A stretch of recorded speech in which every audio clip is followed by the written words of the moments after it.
I've always been drawn to clay. I think it's the most amazing material. It's one of the most abundant materials on earth, and it's so basic. I mean, it's just mud. It never ceases to amaze me that you can take something so base and make beautiful, durable objects that will last indefinitely. To be a potter today, really, you're an anachronism. Potters are no longer really necessary to make the products that they make. It's much cheaper and more consistent, more efficient to make pottery in a factory setting. So, it's a choice. You choose to make pottery. I feel that there's something about working in clay and sharing objects that are made out of clay that is very humanizing. It's just some little way of humanizing the world a little more by making objects.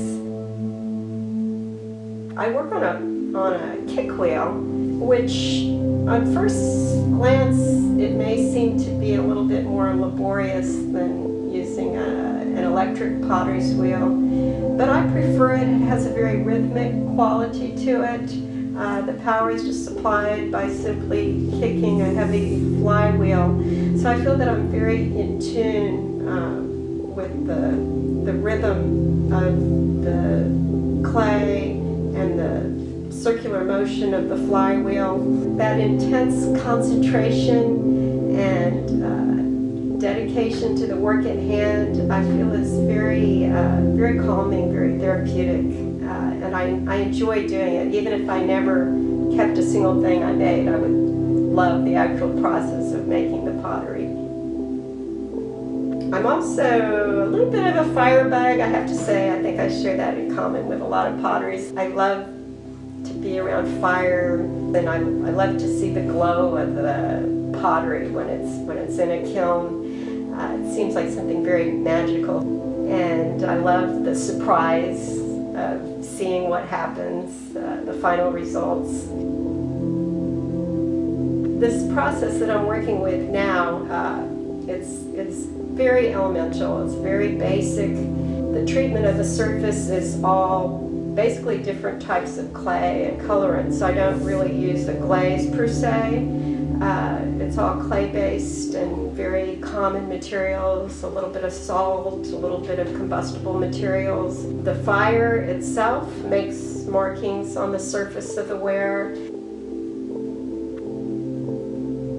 Every step of the process, the type of clay that's used, the way the surface is treated, the throwing process and the marks of the throwing, and then finally the fire and the combustible materials that I apply around the surface.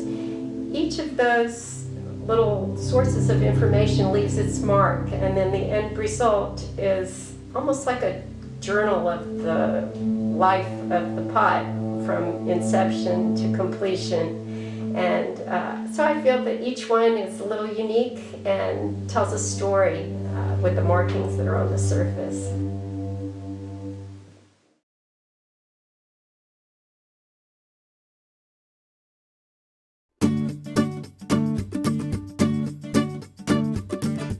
The Texas blind salamander.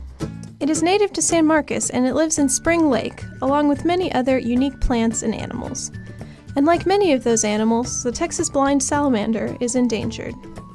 The Meadows Center for Water and the Environment works to preserve life and resources in Spring Lake with programs in research, service, stewardship, and education.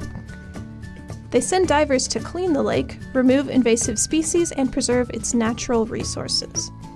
You can visit the Meadows Center for an educational glass-bottom boat tour of Spring Lake to check out the plant and animal life and the springs themselves.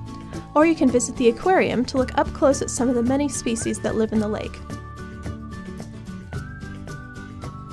To learn more, visit meadowscenter.txstate.edu or stop by for a tour.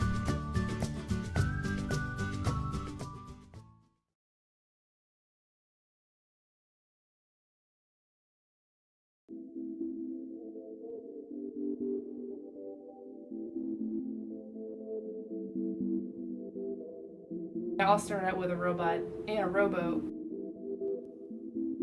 which I really couldn't tell you why I did that. I think it was just something about the concept of a machine experiencing human emotion, particularly loneliness, in a sea.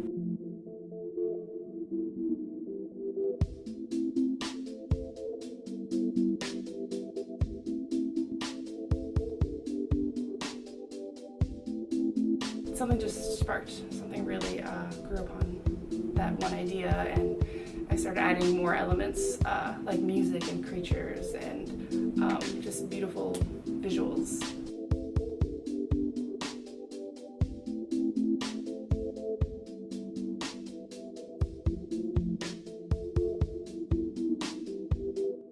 All of the pieces that I do are based on an emotion that we've all experienced, whether I'm experiencing it in that moment that I'm painting it or have previously had myself.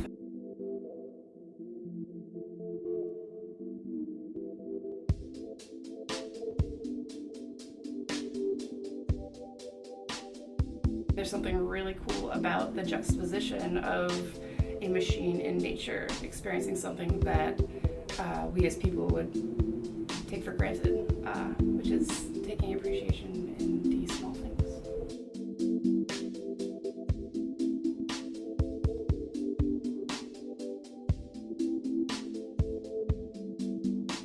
It's the equivalent of when you put your hand in a jar of jelly beans, or slowly trimming away, a piece of cake. It's filling in the lines. It's filling in more layers of color.